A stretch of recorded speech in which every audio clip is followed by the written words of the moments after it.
कल मैंने आप लोगों से उन्नाव की उस बेटी की बात की थी। एक ऐसी बेटी जो अपने लिए इंसाफ की लड़ाई के लिए लड़ रही है, जिंदा रहने के लिए जो अधिकार होता है उसके लिए लड़ रही है। लेकिन यहाँ जो न्याय मिला वो न्याय पीड़िता को नहीं मिला। वो न्याय बीजेपी के बड़े बड़े नेताओं के शब्दों में कहें तो जो बलात्कारी है, जो मर्डरर है, उसको न्याय मिला। जिस आदमी पर को लेकर पूरा सबूत है, जो एक रेपिस्ट है, जो एक मर्डरर है, जिसने एक लड़की का पूरा घर उजाड़ दिया, उसकी सजा निलंबित कर दी गई दिल्ली हाई कोर्ट द्वारा। कुलदीप सिंह सेंगर की बात कर रही हूं मैं। और यही नहीं, उन्नाव रेप पीड़िता के पिता जिसने अपनी बेटी के लिए आवाज उठाने की हिम्मत की, उसे पुलिस कस्टडी में पीट पीट कर मार दिया गया। और यह पीड़िता के बयान पर आधारित है, सीबीआई के रिपोर्ट के आधार पर यह है। तमाम जो सोशल मीडिया प्लेटफॉर्म्स हैं जो सच में पत्रकारिता कर रहे हैं, उन लोगों के प्लेटफॉर्म पर अवेलेबल है कि कैसे कुलदीप सिंह सेंगर अपने भाई के साथ मिलकर उन्नाव रेप पीड़िता जो है उनके पिता की हत्या करा देता है। सबूत मिटाने के लिए दो मौसियों की हत्या करा देता है। लेकिन सबसे बड़ा सवाल यह नहीं है, सबसे बड़ा सवाल यह है कि देश का पूरा गोदी मीडिया चुप है। क्यों है? एकदम खामोशी छाया है, एकदम सन्नाटा छाया हुआ है, जैसे कुछ हुआ ही नहीं। ना कोई प्राइम टाइम डिबेट हुआ, ना कोई चिल्लाता हुआ चिल्लाता हुआ एंकर जिसका खून खौलता है, जो पाठशाला चलाते हैं, किसी का खून नहीं खौला। अजीब बात है ना। जो एंकर हर दूसरे दिन बांग्लादेश की माइनॉरिटी के लिए आपसे सवाल करता है कि आपका खून क्यों नहीं खौल रहा है, बांग्लादेश में, पाकिस्तान में, अफगानिस्तान में, आपको दुनिया भर की बातें बताएंगे वो लोग। लेकिन उनका माइक जो सिस्टम है जहां पर वो बोलते हैं, वो पूरी तरह से वहां पर जंग लग गया है। उनके मुंह से एक शब्द नहीं निकल रहा है। शायद इनको यह नहीं दिखाई दे रहा है कि ये जो बेटियां हैं ये भी हिंदू हैं। हिंदू होती या हिंदू हैं तो क्या बोलती? नहीं, ना इनको यहाँ पर धर्म दिखाई देगा, ना इनको यहाँ पर जाति दिखाई देगी, ना इनको यहाँ पर बेटी दिखाई देगा, इनको यहाँ पर कुछ नहीं दिखाई देगा। उनकी आंखों पर पट्टी बंधा हुआ है क्योंकि बलात्कारी सत्ताधारी पार्टी से है, बीजेपी से है।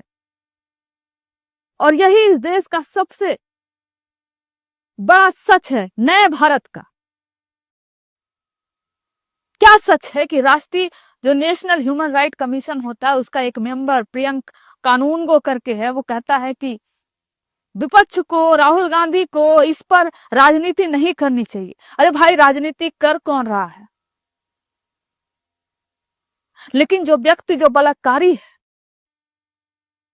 उसको इस हद तक बचाया जा रहा है सिर्फ इसीलिए ना क्योंकि वो सत्ताधारी पार्टी से आता है, रूलिंग पार्टी से आता है, क्योंकि वह बीजेपी से रहा है, बीजेपी से है, क्योंकि वो बीजेपी का विधायक रहा है। और साक्षी महाराज जो बीजेपी का नेता है वहां से जीतने के बाद जाता है जेल में मिलने और बधाई देता है, इस सेंगर को जीत की बधाई देता है, इस दरिंदे को।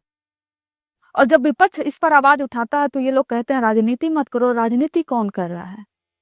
राजनीति तो कर रहा है कुलदीप सिंह सेंगर, पूरे राजनीति का दुरुपयोग कर रहा है, सिस्टम का दुरुपयोग कर रहा है। और बीजेपी के तमाम नेताओं के नाम एक के बाद एक करके रेप के मामलों में सामने आते जा रहे हैं, लेकिन पूरा मीडिया खामोश है, बीजेपी खामोश है। मध्य प्रदेश का एक बीजेपी नेता जिसका नाम है अशोक सिंह, जिसने चाकू की नोक पर एक लड़की का बलात्कार किया, वीडियो बनाया और फिर बार बार धमकी दे रहा है उस वीडियो के आधार पर कि लीक कर देगा, उसे रेप करने की धमकी दे रहा है। और ये वीडियो सोशल मीडिया पर अवेलेबल है और वो धमकी दे रहा है लड़की को, जाओ क्या कर लोगे। बृजभूषण शरण सिंह जिसके खिलाफ देश की महिला पहलवान देश के दिल्ली में लड़ी, संसद का घेराव की, उनको घसीट कर पुलिस लेकर गई, वो कुलदीप सिंह सेंगर की राहत को न्याय की जीत बता रहा है। जब सोशल जो एक्टिविस्ट हैं, योगिता भयाना, वो शांतिपूर्वक तरीके से जब प्रदर्शन करती हैं, पीड़िता के साथ खड़ी हैं, दिन रात खड़ी हैं, तो उनको पुलिस घसीट के ले जाती है, उनके साथ बर्बरता करती है। सोशल एक्टिविस्ट तक को नहीं छोड़ा जा रहा। और उत्तराखंड की अंकिता भंडारी केस, और वहां पर नाम किसी छोटे मोटे व्यक्ति का नाम नहीं आ रहा है। अंकिता भंडारी केस, रेप और मर्डर केस में बीजेपी के राष्ट्रीय महासचिव दुष्यंत कुमार गौतम का नाम आ रहा है। उत्तराखंड के प्रभारी भी हैं, और ये कोई आम सोर्सेस से ऐसे ही नहीं लीक हुआ है, बल्कि बीजेपी के ही पूर्व विधायक की पत्नी सुरेश राठौर, जैसा कि मैंने आपको कल बताया था, मध्य प्रदेश, उत्तराखंड, दिल्ली, उत्तर प्रदेश, हर जगह ऐसे घटनाएं दिख रही हैं, घटनाएं हुई हैं, पूरे सबूत है, सोशल मीडिया पर सबूत है। लेकिन पूरी की पूरी गोदी मीडिया, वो बड़े बड़े एंकर जो हर बात पे, जिनका खून खौलता, हर बात पे जो पोस्ट करती हैं, जो चरण चुंबकों की तरह मोदी भक्ति में दिन रात लीन रहते हैं, सब के सब चुप हैं। और सबसे बड़ी त्रासदी पता है क्या है? आज भगवा पट्टा पहने एक मेंस राइट एक्टिविस्ट अपने आप को कहने वाली कोई बरखा त्रेहान करके एक महिला है, भारतीय जनता पार्टी का पट्टा पहने, वो आज दिल्ली में प्रदर्शन कर रही थी। पता है किसके समर्थन में? कुलदीप सिंह सेंगर के समर्थन में वो प्रदर्शन कर रही थी। और एक बीजेपी कार्यकर्ता नेता आकर पीड़िता की मां के पास बीजेपी के नारे लगाता है, बीजेपी जिंदाबाद। और पीड़िता की मां इस पर झल्ला उठती है और कहती है कि मेरे पति को जिंदा कर दो। जिंदा, ये शब्द इस देश के सीने में कील की तरह चुभना चाहिए। लेकिन क्या चुभा? कौन जिंदा है? मीडिया जिंदा है। बीजेपी के बड़ी बड़ी महिला नेता, महिला नेत्री, क्या वो जिंदा है? महिला आयोग जो हर बात पे, छोटे छोटे बात पे कोलकाता तो पहुंच जाती हैं, लेकिन Unnao rape case, Ankita Bhandari rape case, Madhya Pradesh rape case, जिसमें तमाम बड़े बड़े बीजेपी नेताओं के नाम आ रहे हैं, महिला आयोग चुप है, कोई नहीं बोल रहा है। अगर कोई जिंदा है तो उस बेटी के लिए अपनी आवाज उठाए, जिंदा होने का सबूत दे, नहीं तो वो जिंदा नहीं कहलाएगा। इतनी विडंबना है ये कि एक महिला मेंस राइट एक्टिविस्ट अपने आप को बोलती हैं और बीजेपी का पट्टा पहने दिल्ली शहर में कुलदीप सिंह सेंगर जैसे बलात्कारी के लिए न्याय कहती हैं कि आई सपोर्ट कुलदीप सिंह सेंगर। वो भी महिला है, उनके भी घर में महिला होंगी, उनकी भी बेटियां होंगी। कौन एक बलात्कारी के सपोर्ट में न्याय की मांग कर सकता है? जरा सोचिए।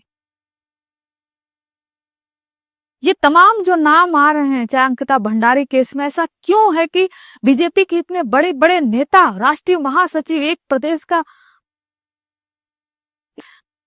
प्रभारी,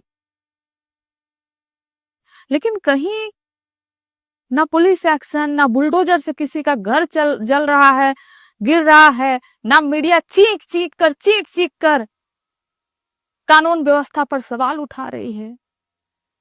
गोदी मीडिया सब हर जगह जैसे सन्नाटा छाया हुआ है।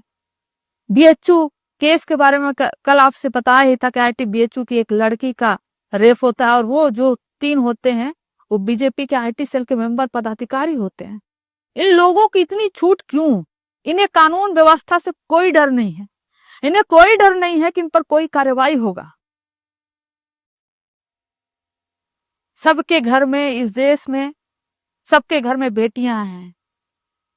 सबको चिंता होनी चाहिए कि जो भक्षक रक्षक बनकर बैठे हुए हैं सिस्टम में, जो भक्षक बोलते हैं कि बेटी बचाओ बेटी पढ़ाओ, जो भक्षक प्रवचन देते हैं, संस्कृति सभ्यता की पाठ पढ़ाते हैं, हिंदू धर्म के रक्षक मानते हैं, वो आतंक मचाए हुए हों। उन्हें सिस्टम से डर नहीं, उन्हें सरकार का डर नहीं, उन्हें पुलिस प्रशासन का डर नहीं, उन्हें न्याय उनको मालूम है कि मिल जाएगा, वो यूं जेल से निकल जाएंगे क्योंकि उनके लोग सिस्टम में बैठे हुए हैं। योगिता भयाना जी जो सोशल एक्टिविस्ट हैं, आज जब प्रदर्शन कर रही होती हैं दिल्ली में, सामने से उनके वो मेंस राइट एक्टिविस्ट आ जाती हैं, आई सपोर्ट कुलदीप सिंह सेंगर, और योगिता भयाना जी उस पर कहते हैं shame on you, shame on you, shame on you. एक महिला और एक महिला होकर एक बलात्कारी के लिए खड़ी हो रही हो। बीजेपी का भगवा पट्टा पहने हुए गले में वो महिला एक बलात्कारी का सपोर्ट कर रही, यही चरित्र है क्या भाजपा का? भक्षक हैं, रक्षक बनने का ढोंग रचते हैं।